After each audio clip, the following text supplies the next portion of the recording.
अध्यात्म सुख। अध्यात्म सुख हमको ये कहता है कि आप सब बंधनों से रहित होकर स्वतंत्र हो जाए। स्वतंत्र कब कहने, अभी जैसे मैंने बताया कि मोह ममता आसक्ति से हम रहित हो। मोह किसका होता है? संसार का। तो संसार से रहित कैसे हो सकते हैं? संसार में हम रह रहे हैं और प्रारब्ध है हमारा, प्रारब्ध हमारा संसार का संयोग है। तो संत गुरुजन ये कहते हैं कि आप संसार में रहिए और संसार में रह करके मोहित और भ्रमित न हो। संसार के व्यवहार करिए, सब कुछ करिए, जो करने का करें, एक कर्तव्य समझ करके करें कि मेरा कर्तव्य है, ये करना जरूरी है, और कर्तव्य समझ के करते हुए उसमें मोहित भ्रमित न हो, तो आपका बंधन नहीं देगा, संसार आपके बंधन नहीं। और यदि हम संसार में आसक्त होकर कर्म करते हैं तो संसार हमारे लिए बंधन हो जाएगा और दुखदायी हो जाएगा। संसार का प्रत्येक व्यक्ति हमारे लिए दुख देने वाला हो जाएगा।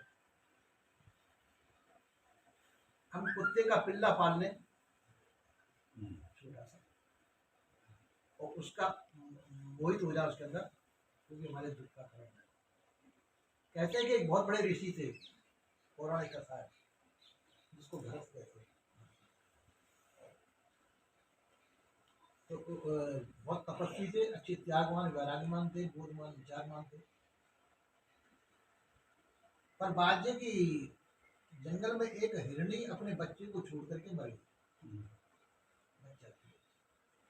उन्होंने उस बच्चे की रक्षा की।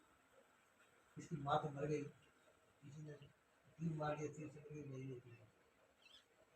उन्होंने कहा कि भाई इसकी रक्षा करो। उनकी देख रेख उन्होंने अपनी कर ली।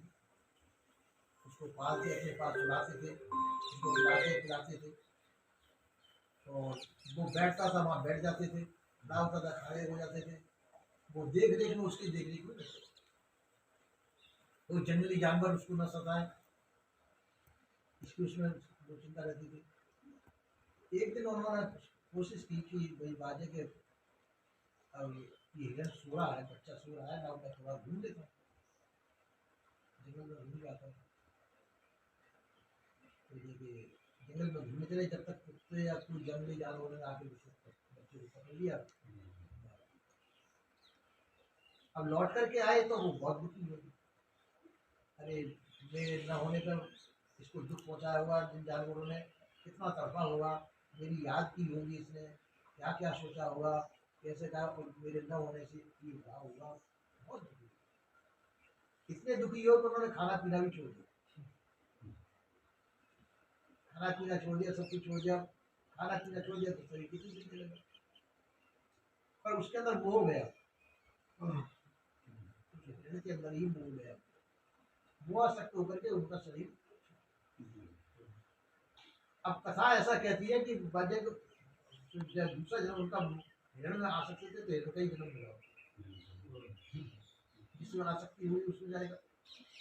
पर आगे की बात तो आगे की रही, अब किसमें गया कैसे नहीं गया ये कुछ नहीं कह सकते, तो कथा कहती है। इसी प्रकार से हम यदि संसार में मोहित होंगे, जहाँ जहाँ हमारी चित्त वृत्तियाँ जाएंगी, उन चित्त वृत्तियों में हमारा निवास रहेगा, वहाँ जाना। इसलिए संत जन सोचते हैं कि संसार नाशवान है तो मैं अविनाशी हूँ। शरीर भी नाशवान है, शरीर भी संसार का ही है, और शरीर के द्वारा जो भी चीज आप संपदा कमाएंगे वो सब संसार की होगी। शरीर छूटेगा तो सब चीज छूटने वाली है। संसार की प्रतिमा जिसको हम अपना कहते हैं वो सब छूटेगी। तो जब सब चीज छूटना ही है, उसमें मोहित और भ्रमित क्यों हो? उसमें हम मोहित भी नहीं होना चाहिए, भ्रमित भी नहीं, क्योंकि दोनों ही बंधन की चीज है और छूटना दोनों ही है। इसलिए इस मोह और भ्रम को छोड़ करके फिर संसार में रहे, तो पहले से ही छोड़ दें। तो भरत मुनि जो थे, जो वो तो छोड़ करके फिर बंधन में बंध गए उस बच्चे में। उन्होंने ये मालूम नहीं पड़ा, जब मैं सब संसार को त्याग चुका हूँ, मैं जंगल में रह रहा हूँ, जंगल के अंदर पूरी इस बच्चे के मोह में क्यों? ठीक है, उसकी रक्षा कर देते, रक्षा करना कोई बुरी बात नहीं थी, रक्षा कर, पर उसमें मोहित नहीं होना चाहिए। कितने मोहित होना चाहिए उसकी याद में कर शहीद कर त्याग दें। इसी प्रकार से संत गुरुजन कहते हैं कि आप संसार में तो रहिए, जो जिस समय पे जैसा कर्तव्य बनता है उस कर्तव्य का पालन कर दीजिए, कोई बुराई नहीं है, और संसार में मोहित न हो। और भ्रमित न हो। संसार आपका सुखदायी समझ करके ये भ्रम है कि संसार मेरे को सुख देगा। संसार कभी सुख नहीं दे सकता। जो जितना आपको प्रिय व्यक्ति है वही उतना दुखदायी होगा। आपका प्रिय व्यक्ति ही आपको दुखदायी होगा। देखो दशरथ जी के प्रिय कौन थे? राम। और राम के वियोग में उनको शरीर तक त्यागना पड़ा। तो दशरथ के शरीर के त्यागने के कारण कौन बने? राम ही बने, प्रिय थे। इसी प्रकार से संसार में जो भी चीज प्रिय होगी वो हमारे लिए दुखदायी होगी। उसका सहयोग, किसी का सहयोग दुखदायी होता है, किसी का वियोग दुखदायी होता है। और संसार है सहयोग वियोगात्मक, इसलिए जब हम दुखी देगा, इसलिए उसके लिए, उससे छूटने के लिए एक वैरागी एक उपाय। संसार में रहें, संसार में सब कुछ काम करें, रहें, खाएं पिए सोएं बैठे सब कुछ करें, पर इतना याद रखें कि एक दिन ये सब चीज छोड़नी नहीं। जैसे किराए के मकान में रहते हैं तो किराएदार उस मकान को अपना नहीं समझता है, एक दिन खाली करना पड़ेगा। अपने घर में जो बनाते हैं उसमें हम मोहित होंगे, उसमें हमारे गर्व होगा, अभिमान होगा। और किराए मकान पर हमारा अभिमान नहीं होगा, क्यों? अपना नहीं, छोड़ना पड़ेगा। इसी प्रकार से शरीर है, शरीर भी एक दिन छोड़ना ही पड़ेगा। जो भी चीज हम, जिसको हम अपनी कहते हैं, ये सभी चीज छोड़नी पड़ेगी। इसमें यदि हम अहमता ममता को छोड़ दें, अहमता ममता ही बंधन का कारण है।